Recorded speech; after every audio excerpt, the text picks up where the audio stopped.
So we're back on our journey to a better you. I hope everyone is doing well. We are coming up on the fourth week. 4 weeks, 3 weeks have gone by pretty quickly. So to quickly recap, we have either scheduled our physicals, or we've already had physicals, or we're in the process. We've talked about the importance of cleansing. And I have to say, I am just really ecstatic about the number of people that have taken their cleanses, and I've heard and received a lot of good feedback about it. People that have dropped pounds like off of their waist and just cleansed, they feel better. Some people said their skin is better, and I'm just really happy to hear that it's been helpful to quite a few people.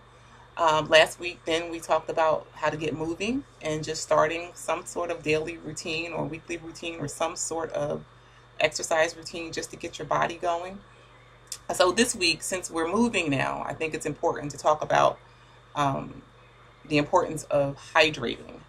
I find that drinking water is a challenge also for a lot of people, even though I think drinking water has become more popular because it's seemingly kind of fashionable now to like have your water bottle and walk around and all the different types of water and brands of water and all the pretty different water bottles and all that's great.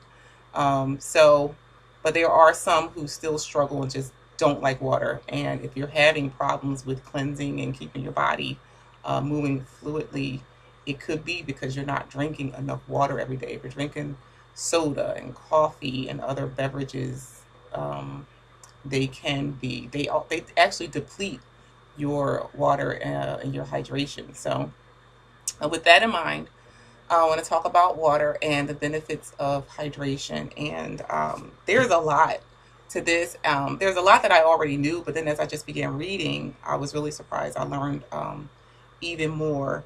And your number one reason for drinking water is, of course, hydration. And I also posted, and hopefully it comes out well, um, a photo of a hydration chart, which shows you when you're hydrated and when you're dehydrated, what your urine looks like. So you can know when you're going to the bathroom, like when you need water. Aside from just being thirsty, um, your body will tell you, is telling you when it needs water. And a lot of things, the post is pretty long this week. So some of the benefits were lowering or moderating your blood pressure. It's helped you with kidney stones. Dehydration can cause kidney stones. People that struggle with kidney stones, I know a few people that have problems with kidney stones, and it can be seemingly very painful when they have to pass them, and then sometimes they have to actually be removed. It's good for your heart rate. It's good for regulating your body temperature, especially as you start working out. Your body gets very hot. It gets warmed up, and you have to sweat. So if you're not intaking fluids, in order for you to sweat, you have to have some fluids in you, or else it can cause you to feel weak. It can cause you to be dizzy. So these are the things that you want to try to avoid. Also, being dehydrated or not having enough water can cause you, like I said earlier, to become constipated. You want to avoid that. It also helps with your drinking enough water, also helps with your metabolism. It speeds up your metabolism, helps you to burn more fat. So if your goal is weight loss, you want to drink and increase your water. There's a lot of um, you hear a lot of recommendations concerning how much water you should drink. The average, I believe, is 64 ounces a day, which I drink water, and I usually drink two of these a day. This is a 32-ounce container, and I usually tell people you want to use a container that measures how much water you're drinking. So I know I need two of these a day, and sometimes I may even have three, especially in the summer. Um, in the beginning, I start early. I start first thing in the morning, and usually I'm done by like 3 or 4 o'clock, because the later you drink, then the later you're going to be going to the bathroom, and you don't want to be up all night going to the bathroom. So I would say start early with your hydration. And while it's usually recommended that you drink about 64 ounces a day, I usually tell people or encourage people to drink until your urine is clear. If you look at the hydration chart, it shows you the colors of your urine. And once your urine is clear, you're hydrated. So I would say the goal is hydration, drink until your urine is clear. And that's going to depend on the person. It's going to depend on what you're eating.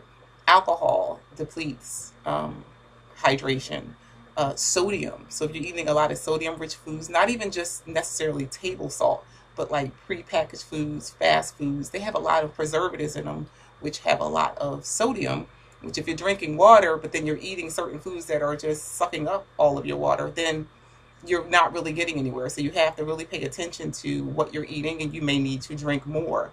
Like, I know if I eat something salty, I'll usually follow it up with a bottle of water or something just to wash it down. And water is also good for regulating your blood sugar.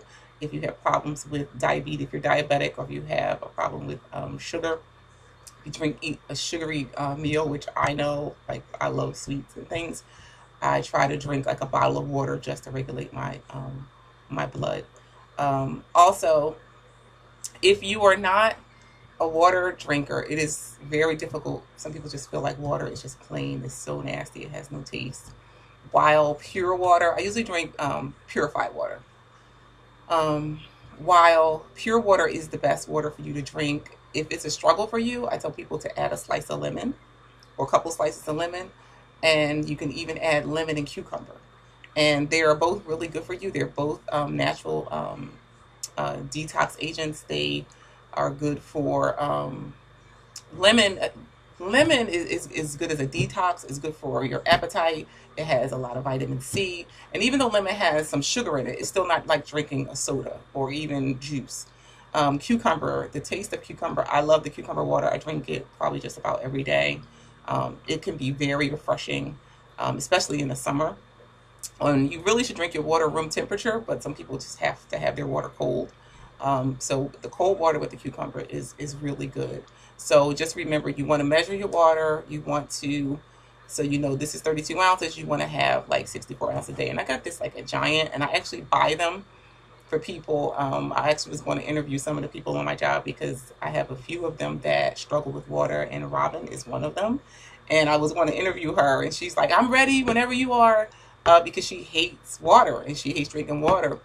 And she was one of my first few people to do the cleanse, and she had to drink the water. And I mean, I thought she was just going to have a fit about drinking the water. And when I had her do the lemon and cucumber, she absolutely loved it. And I told her to start with one of these a day, and or half of one of these, and she was done one before half the day was over. And it just, when I walk by her desk, I just love when I see her lemon water or her lemon cucumber water on her desk, because this was a person that would not drink water. And to hear that she now even encourages other people to drink water. Sometimes I can walk around my office now and I just see glasses and containers with lemon water, lemon cucumber water, lemons in the refrigerator, as people have been increasing their water intake. So it's really encouraging and it's really exciting. And it's just needful. It's good for your skin. I mean, there's so many benefits to drinking water. Sugar, soda, you really have to watch. I'm going to do something totally separate with the soda, with the sugar intake in soda, and the problems with drinking soda and even diet soda. That's a whole nother topic that I have to deal with at another time. But you have to start hydrating, and you really need to be hydrating with water. If you're drinking water already, very good. You might need to increase, or just pay attention to the hydration chart to just make sure that you're getting enough, especially if you're working out. You don't want to, if you're cramping. I had a young lady in my class, and she was like, I don't know why, I just was cramping so bad after, the workout last week. And I'm like, did you drink any water? And she was like, no, I don't think I probably drank. I only had like one bottle of water that day. You have to rehydrate. You can get into like electrolytes and things. That's a whole nother topic. But let's just start. If you're not a water drinker, or make sure you're drinking enough water. Make sure you're trying to get at least 64 ounces of water, or drinking until your urine is clear. I find the hydration chart to be a little fascinating. I think we're on our way. I think we're doing really good. I think this will be another good and encouraging tip for you to get through this week. If you're walking, keep walking. I think the weather is going to be good. It was a little cold today, but I think it's going to be good to continue, your workout routine. And we'll talk about other workouts and things in the future. So have a great day, and I will see you next time on our journey to a better you. Bye-bye.